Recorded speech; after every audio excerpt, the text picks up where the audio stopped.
My dear friends, welcome back to our YouTube channel the Gyan Shala. दोस्तों, आज हम लोग जो टॉपिक उठाने वाले हमारा आज मैनेजमेंट का टॉपिक है, नेचर ऑफ मैनेजमेंट और लेवल्स ऑफ मैनेजमेंट। और इसके पहले हम लोगों ने मीनिंग्स, फीचर्स और उसके ऑब्जेक्टिव पर वीडियो बनाए हैं। अगर आपने नहीं देखा तो इस वीडियो के डिस्क्रिप्शन में आपको लिंक मिल जाएंगे, आप पहले उस वीडियो को देख लीजिए, उससे आपको और ज़्यादा बेटर समझ में आएगा इस टॉपिक को समझने में।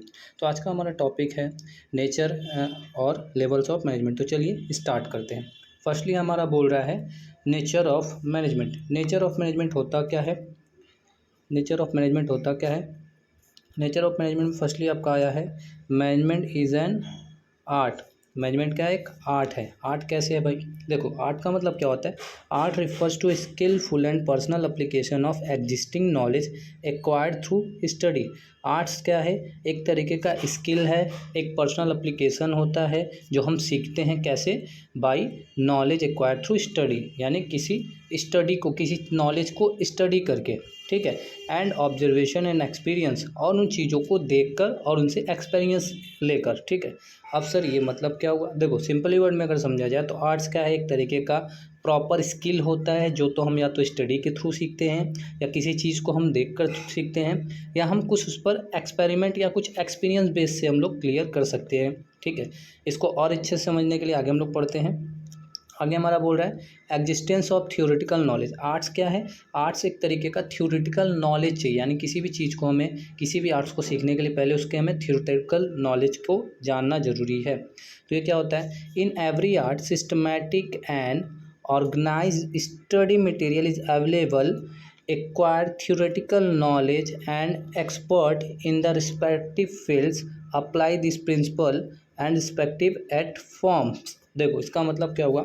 बोल रहा है कि अगर आपने आर्ट सीखना है तो उसका एक पर्टिकुलर थ्योरेटिकल नॉलेज होता है जो कि पहले से ही लोगों ने कंडक्ट करके बनाया है, कंडक्ट करके रखा है। आप उनको पढ़िए, उनके बारे में जानिए, और फिर उसको कहाँ इम्प्लीमेंटेशन करना है उसके लिए कुछ एक्सपर्ट्स बने हुए हैं। वो आपको बताते हैं कि किस टॉपिक का या किस जो आपने जो चीज़ें आपने सीखी उसको किस फील्ड में कहाँ पर अप्लाई करना है। तो सबसे पहले आर्ट्स में क्या होता है? आर्ट्स एक तरीके का थ्योरेटिकल नॉलेज देता है हमें। सेकेंड आपका बोल रहा है पर्सनलाइज्ड एप्लीकेशन। आर्ट्स हमेशा क्या होता है? पर्सनलाइज्ड एप्लीकेशन होता है। पर्सन टू पर्सन वेरी कर सकता है, आप किसी और तरीके से यूज कर सकते हो और दूसरा वाला किसी और तरीके से यूज कर सकता है। एंड लास्ट आपका है बेस्ड प्रैक्टिस एंड क्रिएटिविटी, यानी आर्ट्स क्या होता है? जितना ज़्यादा आप प्रैक्टिस करोगे उतना ही ज़्यादा आप बेटर कर पाओगे। यानी आर्ट्स हमेशा प्रैक्टिस पे बेस होता है और आपकी क्रिएटिविटी को बढ़ाता है। आई होप आपको आर्ट्स क्लियर होगा। मैनेजमेंट कैसे आर्ट्स है? मैनेजमेंट में चीज़ों को हम लोग क्या करते हैं? पहले चीज़ों के बारे में पढ़ते हैं, समझते हैं कैसे चीज़ों को मैनेज करना है। हर लोग अपने अपने हिसाब से चीज़ों को मैनेज करते हैं। तो ये क्या होता है? Management as art. नेक्स्ट हमारा है मैनेजमेंट एज एन साइंस। ये क्या होता है sir? Management as an science में बोला है science is a systematic body of knowledge, यानी साइंस का एक सिस्टमैटिक बॉडी ऑफ नॉलेज, तो यानी कुछ एक नॉलेज का कह दो कि एक पोथी है, या बोल दो इसका नॉलेज का एक बंडल होता है।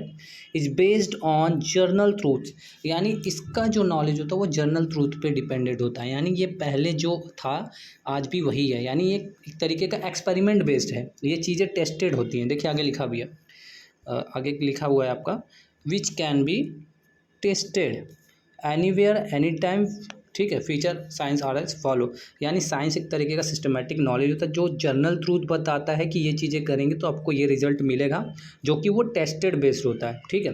तो पहला ये भी सेम कंडीशन बोल रहा है कि साइंस क्या होता है? एक सिस्टमैटिक बॉडी ऑफ नॉलेज होता है, इसका एक पर्टिकुलर अपना रूल्स रेगुलेशन पॉलिसीज़ है, आप उसको पढ़ेंगे तभी आपको क्लियर होगा। और साइंस में हर चीज़ें कॉज एंड इफेक्ट रिलेशनशिप पे डिपेंडेड होती है, यानी जो चीज़ें आप कर रहे हो उसका रिजल्ट आपको पहले से ही क्लियर होता है, ठीक है। Principle based on experiments and observation, science की चीज़ें हमेशा एक्सपीरियंस और ऑब्जर्वेशन पे बेस होती है। मतलब कि साइंस में जो भी चीज़ें आप कर रहे हैं वो पहले की जा चुकी हैं और उनका रिजल्ट उन्हें पता भी होता है कि इसका रिजल्ट ये हुआ था। फॉर एग्जांपल, अगर आप दो हाइड्रोजन और ऑक्सीजन मिलाते हैं तो आपको क्लियर है कि मेरा क्या बनने वाला है, ठीक है। या मान लो आप कह दो कि आप ऊपर से अगर सेब गिराते हैं तो आपको क्लियर है कि नीचे गिरेगा क्योंकि ग्रेविटी फोर्स होती है। तो साइंस क्या है? आपका साइंस क्लियर होता है, उसका पर्टिकुलर इफेक्ट और कॉज क्लियर होता है, उनका रिलेशनशिप पता होता है पहले से। नेक्स्ट हमारा है principle based on experience experiment और ऑब्जर्वेशन। यानी जो मैनेजमेंट एज अ साइंस होता है वो एक्सपेरिमेंट बेस होता है और ऑब्जर्वेशन बेस होता है, ये तो बता दिया। एंड लास्ट क्या है, यूनिवर्सल वैलिडिटी।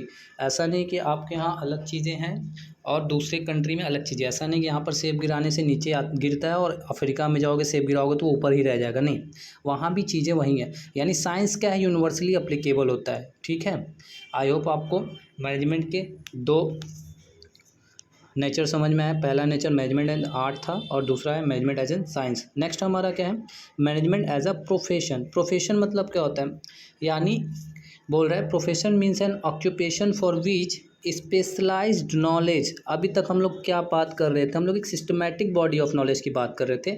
अब यहाँ पर बोला है specialised knowledge and skills are required and entry is restricted, और उसके लिए आपके पास स्किल होनी चाहिए और वहाँ जो एंट्री होती है वो रेस्ट्रिक्टेड होती है। अब इसका मतलब समझो, देखो प्रोफेशन एक तरीके का ऑक्यूपेशन है। ऑक्यूपेशन मतलब एक तरीके का बिजनेस है जो कि करने के लिए आपके पास होना चाहिए एक स्पेशलाइज नॉलेज, यानी उस पर्टिकुलर फील्ड में आप जाना चाहते हो तो आपके पहली बात तो आपके पास उस पर्टिकुलर फील्ड की अच्छी खासी नॉलेज होनी चाहिए और स्किल होनी चाहिए।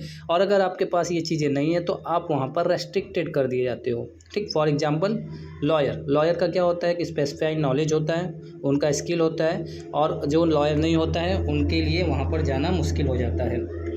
मैनेजमेंट एज ए प्रोफेशन में क्या क्या बताया, पहला बोला well defined body of knowledge. इनका पहले से प्री डिफाइन होता है उनका पहले से कि इतनी ही आपको चीज़ें पढ़नी, इतना ही आपको चीज़ें जाननी है। उनका well defined body of knowledge, यानी अगर आप लॉयर बनना चाहते हो तो आपको MBBS की बुक नहीं पढ़नी, आपको BCom की बुक नहीं पढ़नी, MCom की बुक नहीं पढ़नी। ठीक, उनका पहले से क्लियर इतना चीज़ आपको पढ़ना है, इतने रूल्स एंड रेगुलेशन आपको पढ़ने, इतने प्रिंसिपल कॉन्सेप्ट टर्म्स आपको चीज़ें क्लियर करनी है। रेस्ट्रिक्टेड एंट्री क्यों है, क्योंकि यहाँ पर वही लोग जाते हैं जो कि उस पर्टिकुलर फील्ड को जानते हैं। यानी अगर आप लॉयर बनना चाहते हो तो आपको LLB, ठीक है, होनी चाहिए। आपको पहले की चीज़ें जो लॉ है, लॉ के अकॉर्डिंग आपको चीज़ें जाननी चाहिए, तभी आप जा सकते हो। इसलिए यहाँ पर रेस्ट्रिक्टेड एंट्री होता है क्योंकि वहाँ पर लोग एग्जामिनेशन क्वालिफाई करके जाते, उस पर्टिकुलर फील्ड का एग्जामिनेशन क्वालिफाई करके जाते।